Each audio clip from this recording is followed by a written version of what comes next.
menyusuri jalur Bapak para Nabi. Palestina merupakan negeri persimpangan aneka suku, peradaban, hingga pertempuran yang menyisakan banyak hal untuk digali dan ditemukan kembali. Terbentang dari Jenin di utara hingga Hebron di selatan, jalur sepanjang 321 km di tepi barat. Palestina itu merupakan bagian mega proyek menelusuri kembali jejak perjalanan Bapa para Nabi, Ibrahim Al-Khalil. Rute Masar Ibrahim Al-Khalil berawal dari tempat kelahiran Nabi Ibrahim di Sanliurfa, Tenggara Turki, lalu ke selatan melintasi Suriah, Yordania dan Palestina. Rute ini sebenarnya bisa ditarik lebih jauh hingga ke Makkah. Namun Perang Suriah mengaburkan rute tua itu, dan jalur di Turki masuk ke wilayah tidak aman. Jalur Ibrahim di tepi barat merupakan salah satu jalur Ibrahim yang masih bertahan hingga kini. Meski melintasi dua negara berkonflik, Palestina dan Israel, Masar Ibrahim Al-Khalil tidak bertujuan mendamaikan kedua negara. Tujuan utama digalinya Masar Ibrahim Al-Khalil ini merupakan bagian promosi pariwisata setempat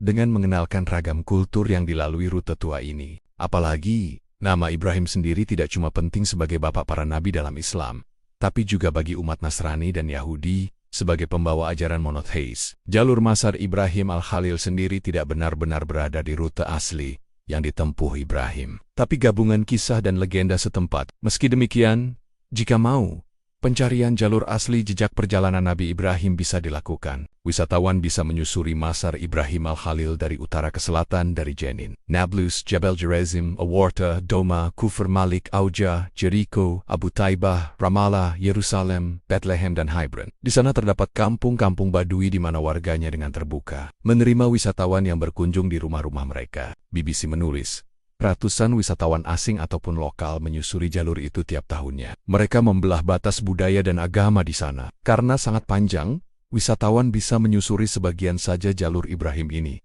misalnya dari Nablus hingga Ras Al-Auja. Perjalanan antara dua tempat itu dihiasi pemandangan kebun zaitun, kebun peach, dan lembah bebatuan. Beberapa lahan terbengkalai tampak ditumbuhi tumbuhan opium liar dan tanaman berduri. Membuka kembali jalur ini tidak seperti membuka jalur di taman. Tim dari BBC yang menyusuri jalur Ibrahim bekerja keras mencari petunjuk bagian-bagian jalur yang sudah tidak jelas lagi. Belum lagi kerja keras mengatasi hambatan yang ada seperti pos pemeriksaan keamanan, baik milik Israel maupun Palestina. Bila menyusur jalur utara ke selatan, salah satu titik pertama yang akan ditemui di utara adalah Jebel Gerazim, gunung yang berdiri di atas kota Nablus. Dari atasnya akan nampak Laut Mediterania dan perbukitan Yordania. Di puncak Jebel Gerazim, ada sebuah menara yang dibangun Salahuddin Al-Ayyubi. Di lereng gunung ada permukiman warga Yahudi dari sekte Samaritan yang masih memiliki sekitar 700 pengikut. Salah satu alasan mengapa Yahudi sekte Samaritan mendiami daerah itu adalah karena mereka yakin Ibrahim pernah datang ke sana dan membangun altar pertama di Kanaan. Mereka yakin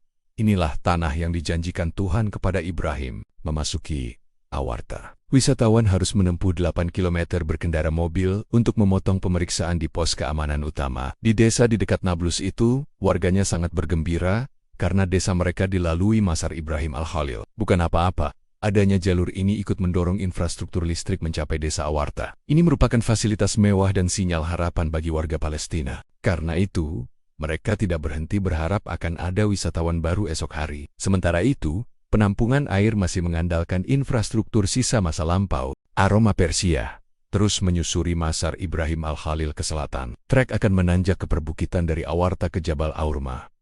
Menuju Jabal Aurma, aroma Persia amat tercium dengan adanya tumbuhan salvia, sage liar, dan oregano. Di puncak Jabal Aurma terdapat 6 ruang penyimpanan bawah tanah dari batu. Tempat itu digunakan untuk menyimpan logistik selama masa pengepungan Palestina. Tidak pernah ada keraguan bahwa Palestina memang jadi negeri persimpangan aneka suku, peradaban, hingga pertempuran yang menyisakan banyak hal untuk digali dan ditemukan kembali. Lereng lembah Yordania juga bukanlah tempat yang mudah untuk bertani, karena posisinya yang berada pada 800 kaki di bawah permukaan laut. Namun, warga lokal tidak menyerah dan tetap menanam gadung. Kadang, pemandangan di sepanjang jalur juga membuat pilu. Di desa Doma yang terletak sekitar 25 km di tenggara Nablus, seorang bayi 18 bulan bernama Alid Kapsyeh bersama orang tuanya tewas dalam serangan yang membakar rumah reyot mereka pada 2015, 2 tahun berlalu.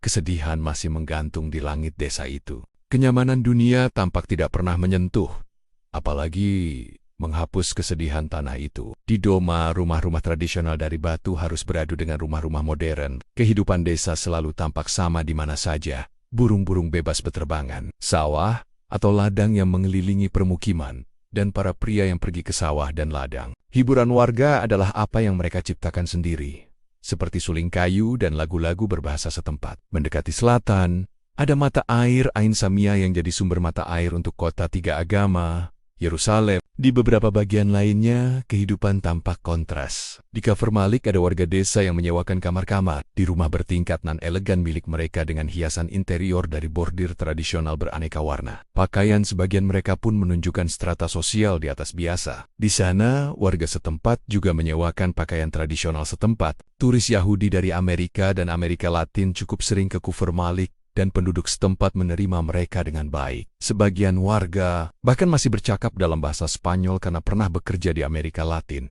Sebagian keturunan warga desa itu bahkan bertahan di Brasil hingga hari ini. Dari sana perjalanan bisa diteruskan ke Abu Taibah, masih di Kufr Mek. Tempat itu merupakan satu-satunya pusat produksi minuman beralkohol di tepi barat.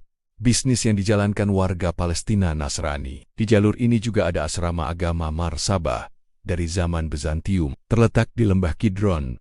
Tempat itu merupakan salah satu tempat tertua di Palestina. Ada pula bangunan keagamaan Saint George di lembah Yordania. Pejalan juga bisa berlanjut ke sebuah padang bernama Nabi Musa yang konon jadi tempat istirahat terakhir Musa alaihissalam. Ujung rute Masar Ibrahim Al-Khalil dari utara ke selatan berakhir di Hebron, kota tua yang jadi pusat konflik selama bertahun-tahun. Area warga Muslim dan Yahudi benar-benar jelas pemisahannya. Kadang, wisatawan dapat melihat wisatawan lain beribadah dalam cara agama masing-masing di satu kota itu. Muslim melaksanakan salat, dan Yahudi melakukan ibadahnya sendiri.